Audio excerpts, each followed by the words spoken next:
Well, Jokowi's biggest priority from day one, I mean, he was a business person himself. He ran a furniture company of his own, manufacturing business. And from the outset, his priority has been attracting foreign investment to Indonesia to help the development of the Indonesian economy and raising living standards. And insofar as Australia has been able to or can assist in that, it assists his principal priority. So that's important. But the other thing that's really got his attention and the attention of capitals around the world was Australia's AUKUS deal with the US and UK.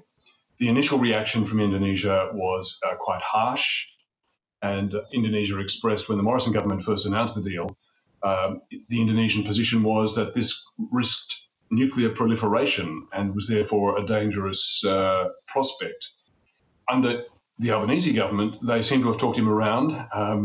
Indonesia is now not expressing any concerns about AUKUS, except to say that it has to work as part of a peacekeeping and stability mission in the region, and not an escalation mission.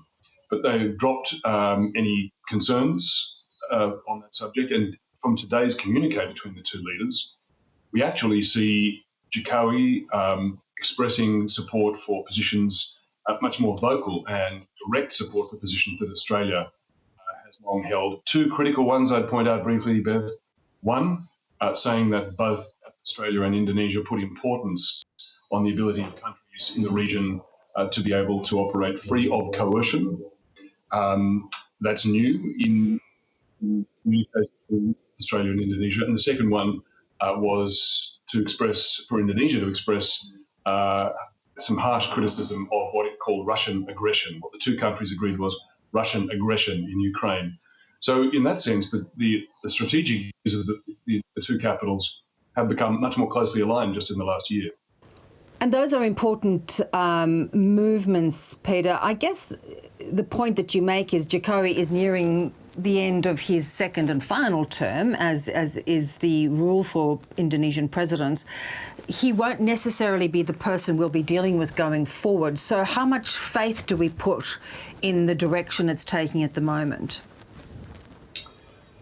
Well, that's a very good question. The relationship in the past for decades lurched from crisis to crisis, drama to scandal and back again, and never really made any progress. It was Australian tourists turning up with drugs in Bali, Australian tourists on death row, the Australian government tapping the phone of the former president, SBY. Each one of those was a bombshell in the relationship that roiled relations and took years to recover from. The last half dozen years or so have been pretty much drama-free. That's partly luck. It's also because the two leaders, the two governments have made an effort not to escalate any problems and tried instead to let them, just to smooth them over. So it's partly luck and partly a determination from the two governments. But you're right, a new president could mark a dramatic change. And the elections will be, as you say, next year in Indonesia. The stabilising factors are, first, there is now a free trade and investment agreement between the two countries, which seems to be slowly but surely building some economic weight and trade momentum between the two countries. The other thing, and this could be really very important, Australia and Indonesia now have begun negotiations to establish a defence treaty. Now, we haven't had one of those with Indonesia since Keating came to an agreement with Suharto, which was then torn up by the Indonesians the next time there was a crisis, which was over East Timor. And we haven't had any defence treaty since. So that could be quite important in stabilising the relationship as well.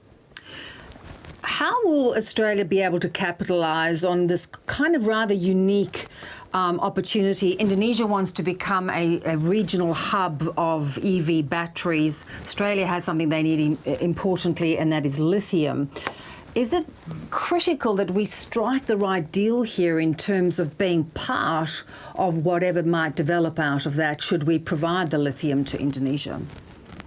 Yeah, that's really central to, in fact, it's the top item on Jokowi's agenda this week for this visit.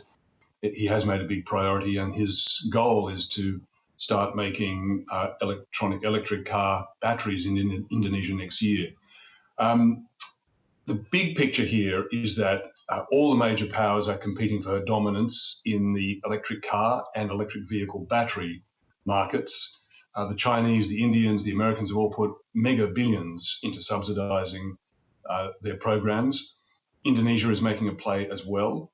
And it's an opportunity for Australia because we've had zero activity and we've long lagged the world in anything to do with electric vehicles, largely because of the previous government's complete lack of interest in the subject. You might remember Scott Morrison said that because Labor wanted a policy that would encourage ownership of electric vehicles, and Scott Morrison said that would, quote, end the weekend for Australians, yes. and therefore was to be feared rather than embraced. So what Jokowi is really offering is an opportunity now for Australia to have another crack at it. As you say, he wants to make the batteries in Indonesia, and he just wants to get his hands on the lithium from Australia. The Indonesians have got all the nickel they want, but they lack lithium. Now, Albanese has played into this today. He's happy to cooperate with Indonesia. He's happy to work out a way where the two countries can cooperate, but not just doing the traditional Australian low value export, which is digging dirt up and putting it on ships and waving it goodbye, but doing at least some of the processing here. Now, the two governments haven't yet spelled out what processing, what manufacturing, what can be done in Australia as opposed to simply selling Indonesia lithium. But that's the Australian government's intent. And as you know, Albanese has a national reconstruction fund, he calls it, with $15 billion in equity. And one of its primary goals is to get Australia into advanced manufacturing in renewable goods and including batteries. So there is an opportunity here. Exactly how it takes shape, we don't know, but we've got the beginnings of an agreement. Yeah, one to watch. Good to talk, Pete. Thanks so much. Pleasure, Bev.